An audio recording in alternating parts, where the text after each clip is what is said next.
Hi, everyone. Sorry for the delay. Thank you for joining us at the Food Safety Educational Conference as part of the 2021 Virtual Southeast Regional Food and Vegetable Conference.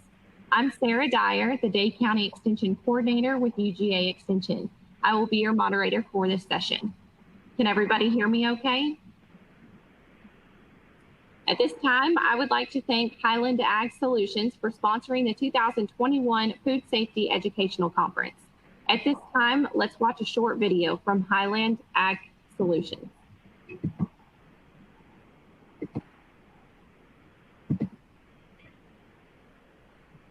Highland is virtualizing the business of agriculture. From soil to sale, we are uniting growers, packers, marketers, and their customers in ways never done before. In today's global marketplace, competition has never been fiercer. You need innovative tools to provide business and market transparency for the industry to remain sustainable for future generations.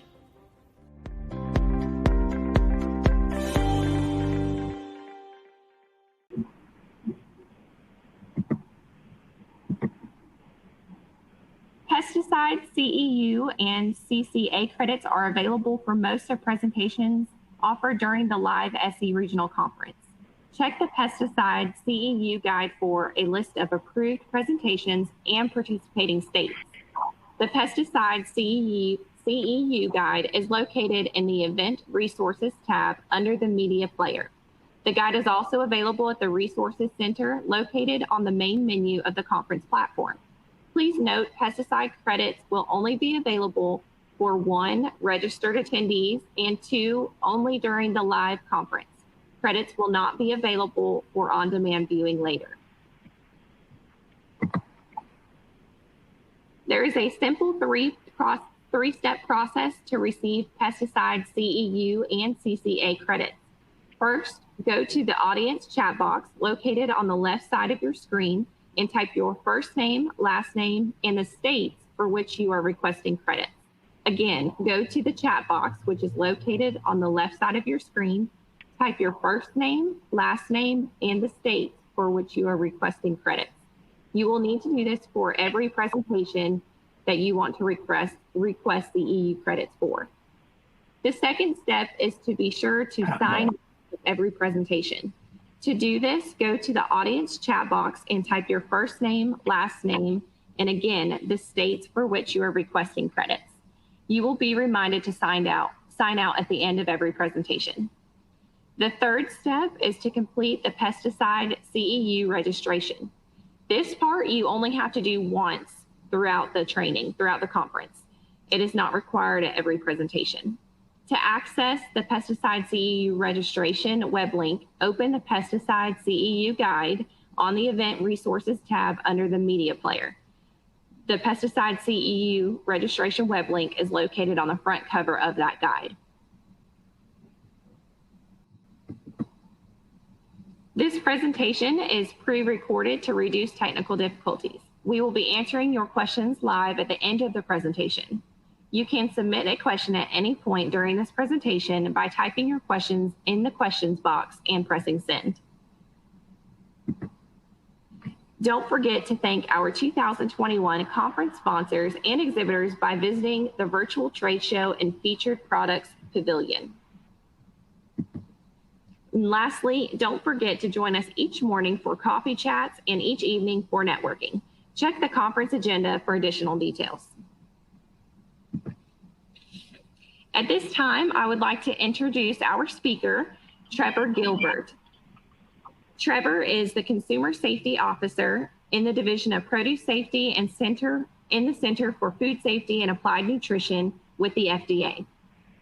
Today, Trevor will be presenting on the current status of the Food Safety Modernization Act Produce Safety Rule, Subpart E, Agricultural Water. Trevor worked as an agricultural extension officer with the Department of Agriculture and Labor in St. Vincent and the Grenadines, including various agricultural assignments through the Eastern Caribbean. He joined the United States Department of Agriculture, AMS Specialty Crops Inspection Division as a supervisory agricultural commodity grader, providing oversight to a full range of fruit and vegetable grading services to applicable U.S. grade standards. Trevor was also a good agricultural practices, good handling practices, and commodity identity preservation auditor, which he audited farms and produce distribution facilities throughout the United States and Puerto Rico. He later became a marketing specialist within the USDA AMS SCI division in Washington, D.C. Trevor then joined the FDA Center for Food Safety and Applied Nutrition as a member of the Produce Safety Network. He provides coverage to the following states in the southern region: Florida, Alabama, Georgia, Louisiana, Mississippi, Puerto Rico, and the U.S. Virgin Islands, including some international engagements. Trevor has 31 years of experience in the produce and food safety industry. Join me in welcoming Trevor.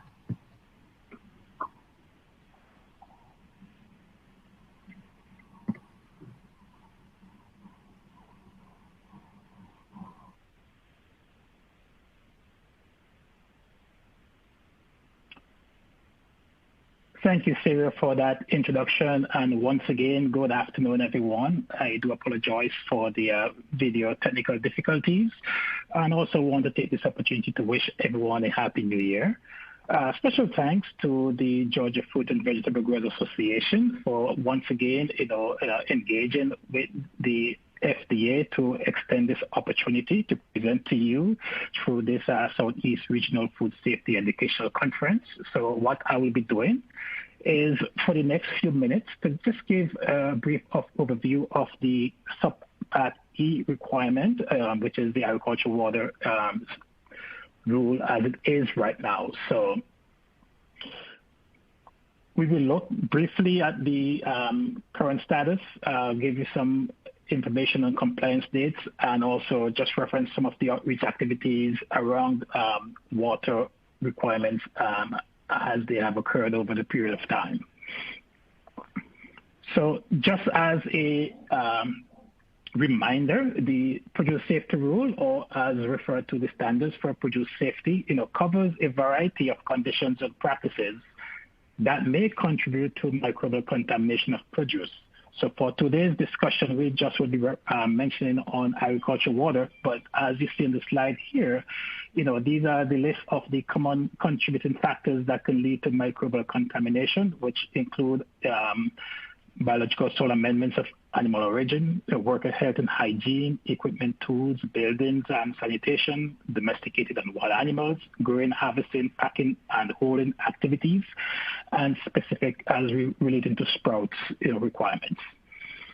So in general, with every rule, the process that we normally go through is a proposed rule, then there is a supplemental notice, and before the final rule, is being published. And of course, these go through certain layers of reviews and comments periods and stuff like that as well. So just get a little detail into the agricultural water as is defined in the rule. And currently, as written in the rule, agricultural water is basically defined as water that is used in a way where water is intended to or likely to contact covered produce or food contact surfaces. So this will include water used during pre-harvest activities and water that is also used during and after harvest. So listed here on the screen are basic requirements for agricultural water, and we will just touch on a few in the upcoming slides, but basically the requirements are, standard where, it must be safe and of adequate sanitary quality. It requires inspections of your water systems that may be under the farm's control. It speaks about treatment of water if the farm chooses that option. It mentions the tiered approach to water testing, the specific microbial criteria for water that is used for certain purposes. Of course, corrective measures, which is critical to any operation, and the records that are required. And within the produce safety rule, there are records that are specific to the agricultural water requirement as well. So water used during growing activities for produce other than sprouts, the rule currently covers, frequency of testing for the water, and that depends, the frequency depends on the water source. For example, lower frequency for untreated groundwater and vice versa, you have a higher frequency for untreated surface water. It also covers microbial water quality profile, and for many of you who would have attended the PSA grower trainings or is a leader trainer yourself, there are a deeper section in that module that covers, details about the water microbial quality profile. But basically, it involves the initial survey that is required to develop that profile.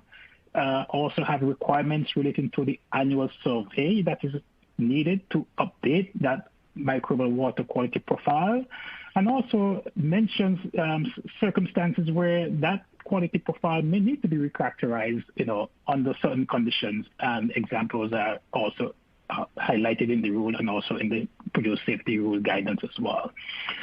The key component here is that farms would be able to better understand their water source to determine the appropriate use of that water. And that really is the critical message here. So the stringency of microbial criteria is dependent on use, of course, and for example, activities that are post-harvest related, post-harvest wash and post-sprout irrigation. It's a no detectable generic E. coli. That is the current language in the rule on subpart E for agricultural water. For growing activities such as non-sprout irrigation, you're talking about a geometric mean and also statistical threshold value, that basically allows for microbial die-off. So that's the current language as is written in the rule. And let's go to the next slide to actually speak a little bit as to where are we right now in reference to the status of the produce safety rule subpart E in reference to what I just mentioned on those slides. So currently, FDA is working on a rulemaking process to propose an approach that offers flexibility and addresses the practical challenges of implementing some of the agricultural water requirements across the diversity in farm types, water sources, and water uses. So this proposed rulemaking would revise certain requirements for agricultural water in the standards. And also, as we know, agricultural water can be a major conduit of pathogens that can contaminate produce. And recent produce outbreaks potentially linked to agricultural water have emphasized the importance of ensuring that FDA's agricultural water standards are workable across the diversity of domestic and foreign farms, and also account for the variety of factors that impact water sources and uses. So in all, FDA actually plans to amend its produce safety regulations to address these concerns about the practical challenges of implementing some of the agricultural water requirements, while at the same time, protecting public health. And some of those requirements are what I just mentioned, by way of listing them in the slides a while ago. And since finalizing the rule, and we have received numerous feedback, from industry and folks like yourself that some of these standards are too complex to understand and even to implement. And the key here is that, the rule is intended to achieve a high rate of compliance, but of course, naturally, if they become too complex, then we wouldn't really meet that benchmark. So in response to these concerns, FDA engaged in this rulemaking, to propose the an approach that offers greater flexibility and address some of these practical challenges as we just mentioned.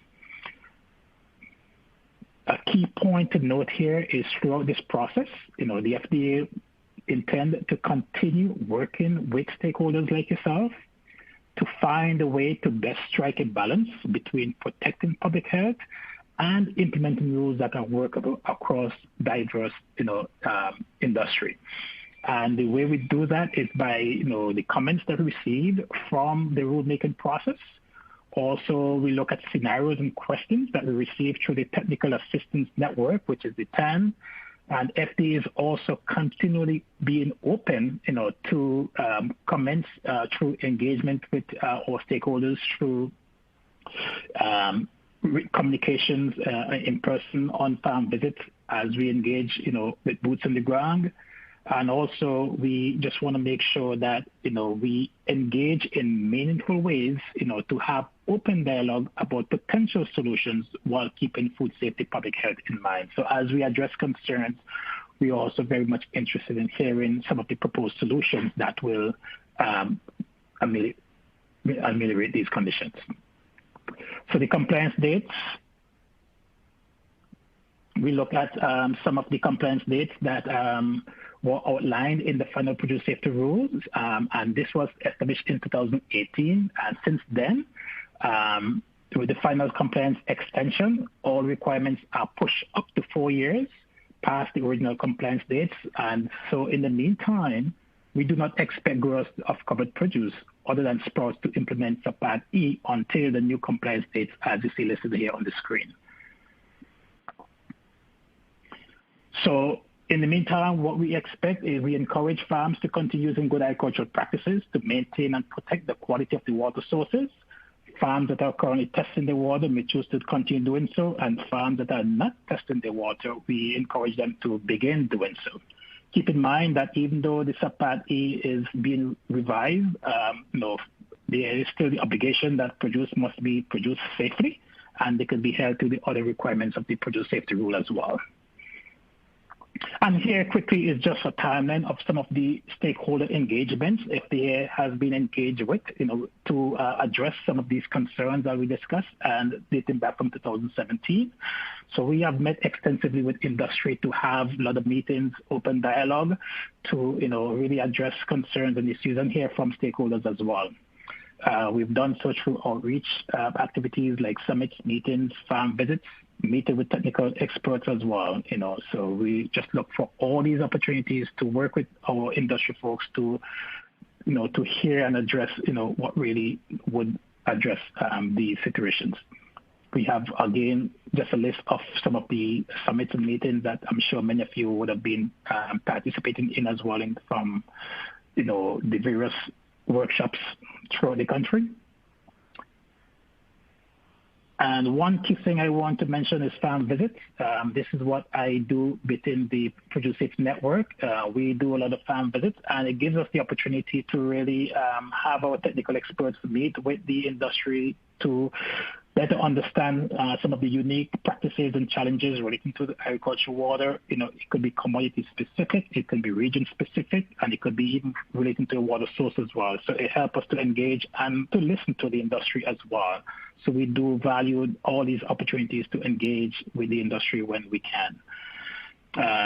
While looking at ways of simplifying the standards, we are also working with other industries and also government agencies, to avoid reinventing the wheel. And there are many experts who have experience with water systems and monitoring water quality, and FDA is just working with all our partners to see what works best within the produce industry to address the water quality issues as currently written in the standards.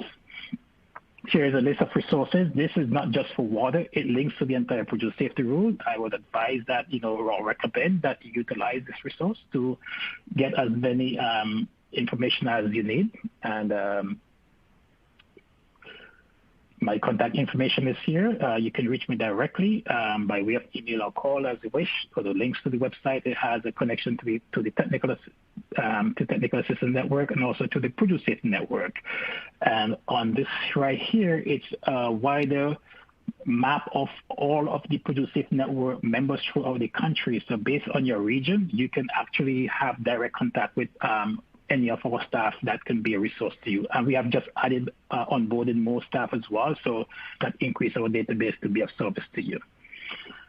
And with that, I want to say thank you very much for this opportunity. I know it's been a quick overview, but the key message is here that the FDA is really looking to continue engaging with all of our stakeholders to learn and understand the unique challenges and practices relating to agricultural water, and look at feasible solutions that can be part of the consideration. So please feel free to send your comments and reach to us directly as need be, and we'll be more than happy to engage. So once again, thank you very much for this opportunity for this quick overview.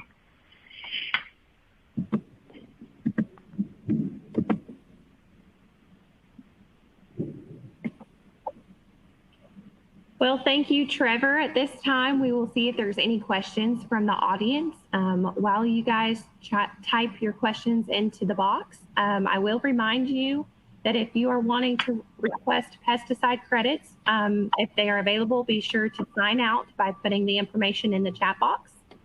At this time, I'm going to take a look and see if we have any questions.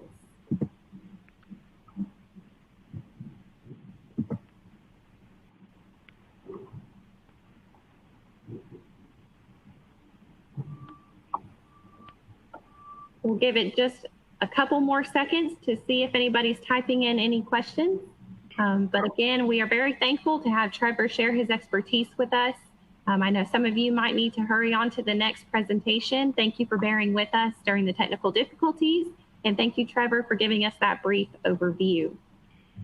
My pleasure. Thank you as well.